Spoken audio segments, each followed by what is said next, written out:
Hi ஸ்டூடெண்ட்ஸுக்கு தான் இது ப்ராஜெக்ட் செய்கிறது எப்படின்னு பாருங்கள். இப்போ எல்லா ஸ்கூலுமே ப்ராஜெக்ட் கொடுத்துருக்காங்க பசங்களுக்கு, எல்லா ஸ்டூடெண்ட்டுக்குமே டிஃப்ரெண்ட்டாக எல்லா ஸ்கூல்லும் கொடுத்துருக்காங்களா நான் தெரியல. ஆனால் எங்கள் பிள்ளைங்க படிக்கிற ஸ்கூலில் ப்ராஜெக்ட் கொடுத்துருக்காங்க, அதுதான் செய்கிறோம் நாங்கள். எப்படி செஞ்சு எப்படி ஒட்டி எப்படி எக்ஸ்போர்ட் பண்ணுறோன்னு பாருங்கள். முதல்லேருந்து பாருங்கள் லாஸ்ட் வரைக்கும், அப்போ தான் புரியும் உங்களுக்கு.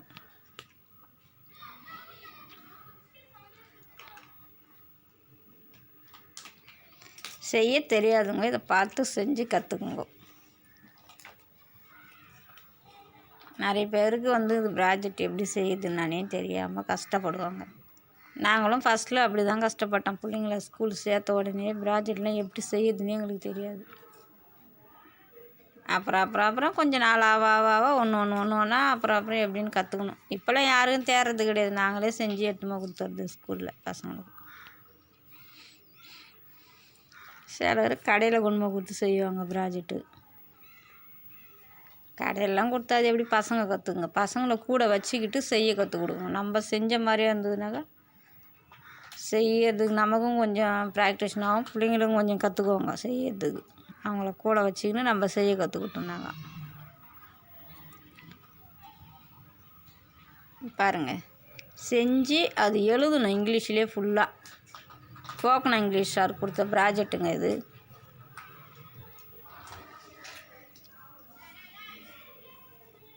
ஒவ்வொரு கலர் பேப்பர் வாங்கி ஒவ்வொரு கலர் ஒட்டி அதில் அந்த இங்கிலீஷாலேயே எழுதணுன்றது ரொம்ப கஷ்டம். அது ஷார்ட்டு வாங்கி பாருங்கள், ஒவ்வொரு கலர் பேப்பர்லேயும் ஒவ்வொரு டிஃப்ரெண்ட்டாக எழுதணும் இங்கிலீஷால் எக்ஸ்போர்ட் பண்ணுறது.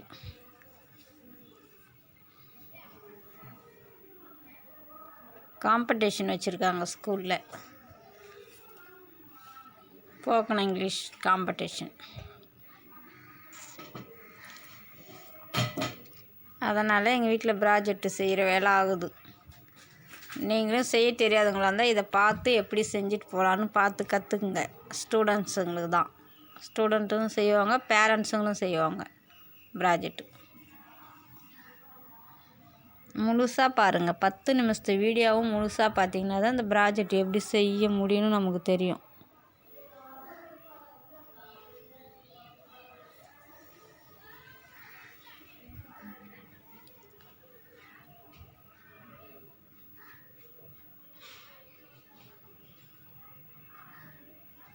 பாருங்கள், பேப்பர் வாங்கின்னு அதை அளவு எடுத்து கட் பண்ணி அதை ஒட்டி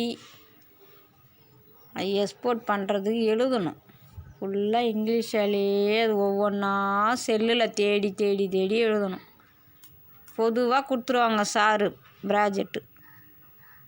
அது ஒவ்வொன்றும் பிள்ளைங்க செஞ்சு அது எழுதுறதுலாம் ரொம்ப சிரமம். செல்லில் தேடி அதுக்கு என்னென்ன எழுதணுன்றது ரொம்ப கஷ்டப்பட்டு.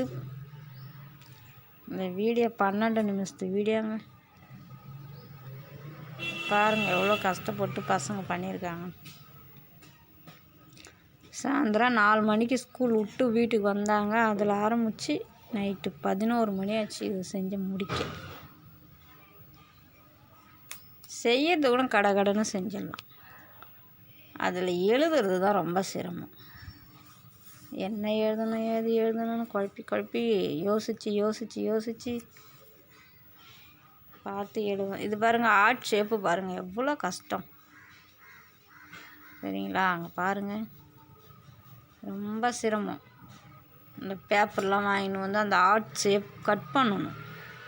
கட் பண்ணி அதை ஹார்ட் மாரி வரைஞ்சி அதை வேறு ஷேப்பாக கட் பண்ணணும். கட் பண்ணி ஷார்ட் வாங்கின்னு அதை சுற்றி கோடு போட்டு அது பாருங்கள், ஒவ்வொரு ஹார்ட்டும் அவ்வளோ கஷ்டப்பட்டு வரைஞ்சி கட் பண்ணது நாங்கள் கையாலே. கட் பண்ணி 3 கலர் அந்த ஹார்ட்குள்ளே அது இங்கிலீஷில் எழுதணும். ஒவ்வொரு ஹார்ட் இருக்குதுனாக்கா அதுக்கு ஒவ்வொரு மாதிரி வார்த்தைகள் எழுதணும். அதுக்குள்ளார ரொம்ப சிரமம். எதுக்கு தான் இவ்வளோ கஷ்டமான ப்ராஜெக்ட்லாம் கொடுக்குறாங்கன்னே தெரியல ஸ்கூலில். என்ன பண்ணுறது, படிக்கணும்னாலே இப்படி தான்.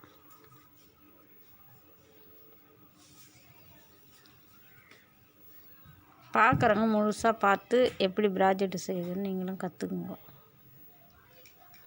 கடையிலலாம் போய் வாங்கி ஈஸியாக வாங்கிட்டு போய் கொடுத்துருங்கன்னா அதில் என்ன நமக்கு பசங்களுக்கு எப்படி அப்புறம் வந்து ப்ராக்டிஷன் ஆகும். நிறைய பேர் அப்படி ஈஸியாக போகிறாங்க, கடையில் போயிட்டு காசு கொடுத்து வாங்கிட்டு போய் ஸ்கூலில் கொடுத்துட்றாங்க ப்ராஜெக்ட்லாம். அப்படி இருக்கக்கூடாது. நம்ம வீட்டில் செஞ்சால் தான் நமக்கும் வந்து கொஞ்சம் ப்ராக்டிஷன் ஆகும், குழந்தைங்களும் கற்றுக்குவாங்க, அப்புறம் அவங்களே செஞ்சுப்பாங்க. இது எப்படி செய்யுதுன்னு பார்த்தாங்கனாக்கா செய்யும் போது புரிஞ்சிடும் அவங்களுக்கு எக்ஸ்போர்ட் பண்ணுறதுக்கு ஸ்கூலில்.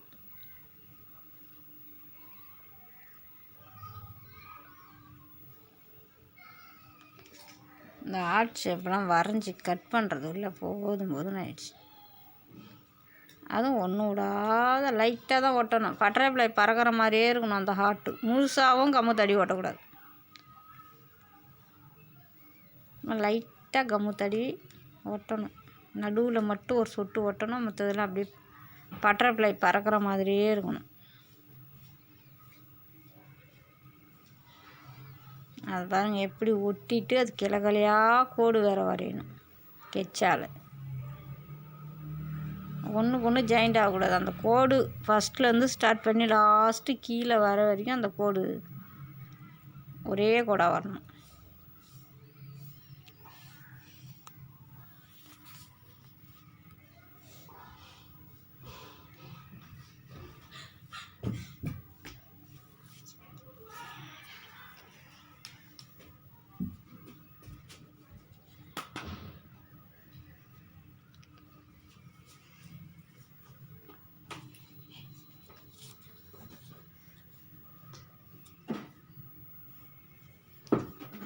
பாருங்கள் 2 கலர் செஞ்சாச்சு. இப்போ எல்லோ கலர் செஞ்சிட்ருக்கோம்.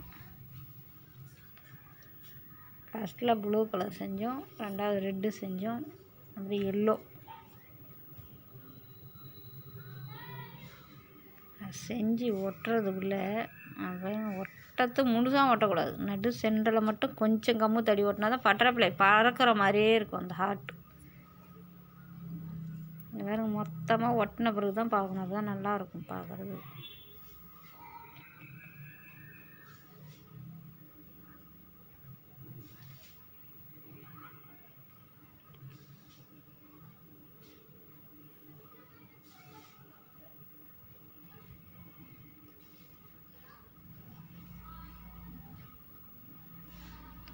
ஷேப்பாக கட் பண்ணுறதும் கஷ்டம், செய்யறதும் கஷ்டம். அதை ஒட்டிட்டு அதுக்குள்ளே ஒவ்வொரு இங்கிலீஷ் வார்த்தைகளையும் எழுதணும். அது பாருங்கள் எல்லாத்துலேயும் ஒவ்வொரு வார்த்தைகள் இருக்கும் அது இங்கிலீஷில். அது ஸ்கூலில் போய் சார்கிட்ட எல்லாமே ஒப்பிக்கணும், சொல்லணும். நம்ம இது என்ன அது என்ன அது என்னன்னு வார்த்தையெல்லாம் சொல்லணும். அந்த மாதிரி ப்ராஜெக்ட் கொடுத்தா பசங்க எப்படி செய்வாங்க? கொடுக்குற ஹோம்ஒர்க் எழுதுவே அன்னைக்கும் சரியாகுது நேரம் வீட்டில். ஏதோ ப்ராஜெக்ட்னு வேறு கொடுத்துட்றாங்க.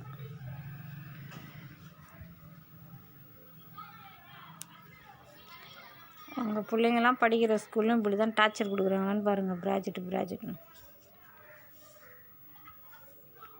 ஆனால் கஷ்டப்பட்டு செஞ்சாலும் மார்க்குங்க, பசங்களுக்கு மார்க் வரும். ப்ரைஸ் கொடுப்பாங்க நல்லா இருந்தால், இல்லை அதுக்கு மார்க்கும் கொடுப்பாங்க. அதுக்கு தான் இது வந்து ப்ராஜெக்ட் கொடுக்குறாங்க.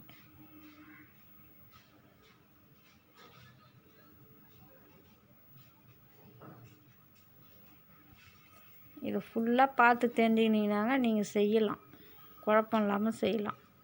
டக்குன்னு நாங்களே செல்லு பார்த்து தான் செஞ்சோமே. ஒரு தடவை செய்ய கற்றுக்கணுன்னா அப்புறம் நமக்கு ஆட்டோமேட்டிக் எல்லாமே வந்துடும் செய்யறதுக்கு.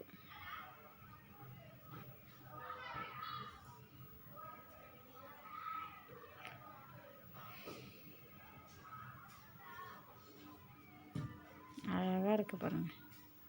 அது பட்டர்ஃப்ளை பறக்கிற மாதிரி இருக்கணும். நடு சென்டரில் மட்டும்தான் ஒட்டணும். ஃபுல்லாகவும் கம்மு தடி ஒட்டிடக்கூடாது.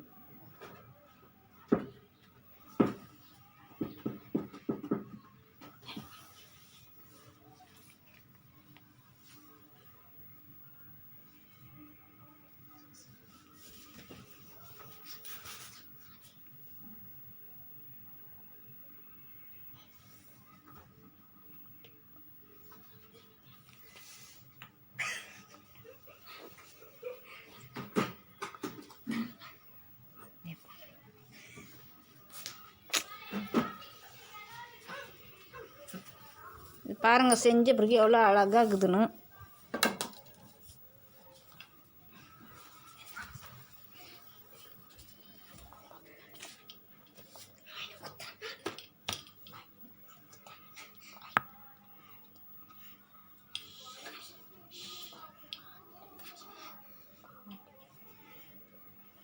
பாருங்கள் செஞ்ச பிறகு எவ்வளோ அழகாக இருக்குது பாருங்கள்.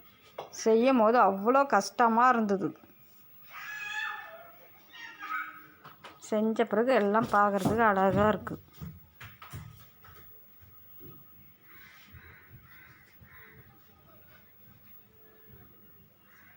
இதாங்க ப்ராஜெக்ட்டு முழுசாக செஞ்சு முடித்தாச்சு. இன்னும் ஒன்றும் செஞ்சோம். 2 ப்ராஜெக்ட்டுமே இருக்கும் பாருங்கள்.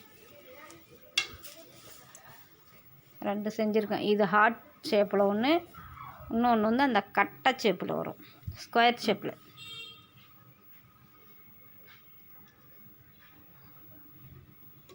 அது பாருங்கள்.